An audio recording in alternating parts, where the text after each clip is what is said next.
Hi, I've got your energy stories for the fourth and very hot week of July 2022. First one, Georgia's Public Service Commission has approved Georgia Power's 2022 Integrated Resource Plan that includes 2,300 megawatts of renewables over the coming 3 years, coupled with longer-term addition of another 6,000 megawatts of renewables by 2035. The plan also includes 500 megawatts of battery storage. Georgia Power also has a proposed pilot distributed energy resource program involving 250 megawatts of customer-sited distributed resources such as batteries and solar panels. And Georgia Power would pay those customers for access to the distributed energy resources, the DERs, when necessary.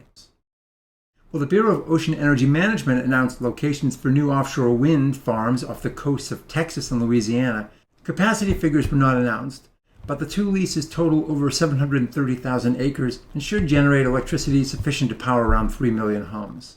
After being the target of much criticism and some legal challenges, the U.S. Postal Service has increased the percentage of electric vehicles in its planned fleet upgrade of up to 165,000 vehicles when they're done.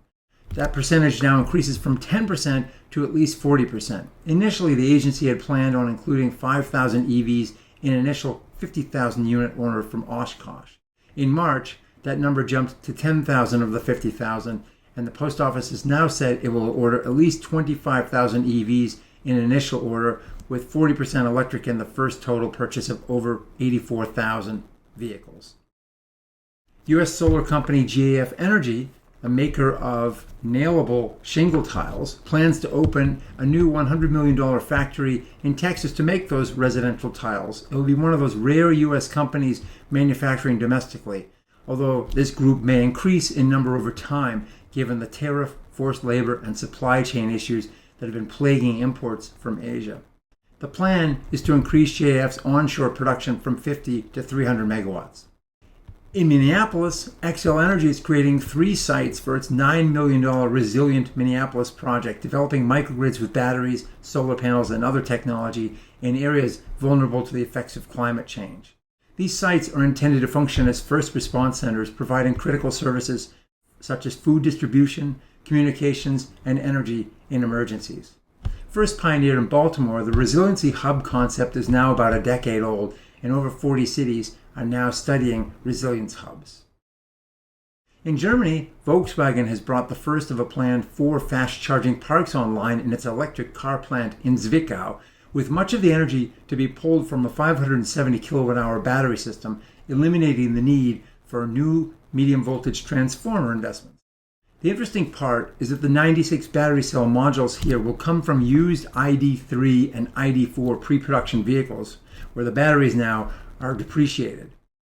This follows a model first developed by Audi at its Nuremberg facility using those Second Life batteries. VW developed this Second Life storage as a pilot to gain further experience with the technology and stated in a press release that, quote, "The advantage is that fast charging infrastructure can be built nearly anywhere, even in places with low capacity grid connection." Residential areas are one example of where this could be used. The idea then is to place batteries as an intermediary between the grid and the chargers. Costs for building out intermediary storage facilities between the chargers and the grid can be significant, and it's thought the development with used EV batteries may enhance affordability. Oh, and one final story I missed last week. After 2 separate incidents, Vistra's 400 megawatt, 1,600 megawatt hour Moss Landing energy storage facility, the world's biggest battery energy storage system built to date, is now nearly fully back online. The 300 megawatt, 1,200 megawatt phase 1, commissioned in December of 2020, was taken offline in September 2021 in an incident where the sprinklers went off. And then there was a phase 2 incident with a 100 megawatt, 400 megawatt hour facility that went online in August and then had to be taken out of service in February of this year. This facility is now planning to be further expanded with an additional 350 megawatts and 1,400 megawatt hours of capacity to come online, bringing the total to 750 megawatts and 3,000 megawatt hours. Vistra has indicated that Moss Landing has the infrastructure and grid connection capability to potentially reach 1,500 megawatts and 6,000 megawatt hours. For context, 1,500 megawatts of capacity would rival a decent-sized nuclear facility. Well, that's it for this week. Thanks for watching. We'll see you next week, and we hope it'll be just a bit cooler.